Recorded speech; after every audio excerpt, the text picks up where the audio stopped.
જૂનાગઢ જિલ્લાના માળિયાહાટીના તાલુકાના ભંડોરી ગામે લુખ્ખા તત્વોનો ખુલ્લેઆમ આતંક જોવા મળ્યો હોવાનો વિડીયો વાયરલ થયો છે। માહિતી મુજબ રાત્રિના સમયે કેટલા આવારા તત્વો લાકડી અને ધોકા સાથે ખુલ્લેઆમ માથાકૂટ કરતા હોવાનો વિડીયો સોશિયલ મીડિયામાં ઝડપથી ફેલાઈ રહ્યો છે। વાયરલ વિડીયો ભંડોરી ગામનો જ હોવાનું પ્રાથમિક રીતે સામે આવ્યું છે। સ્થાનિકોમાં ભયનો માહોલ સર્જાયો છે। માળિયાહાટીના તાલુકામાં કાયદો અને વ્યવસ્થાની સ્થિતિ અંગે પણ અનેક સવાલો ઉઠી રહ્યા છે। હાલમાં પોલીસ તરફથી સત્તાવાર નિવેદન મળ્યું નથી। વાયરલ વિડીયોની સચ્ચાઈ અને ઘટના અંગે તપાસની માંગ ઉઠી રહી છે। મારું નામ વાઢેર ધીરજલાલ પાચાભાઈ, ગામ બંડુરીનો રહેવાસી છું।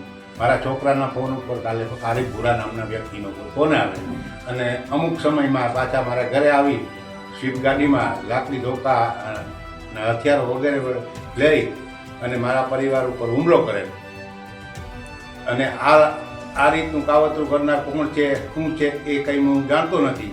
મારે આરીફ ભૂરાને કોઈ દી આંખનો પણ ઓળખાણ નથી અને આવી રીતે અચાનક હુમલો કરેલ, જેને લીધે હું થોડોક હતાશ થઈ પોલીસ સ્ટેશન માળિયા આવ્યો।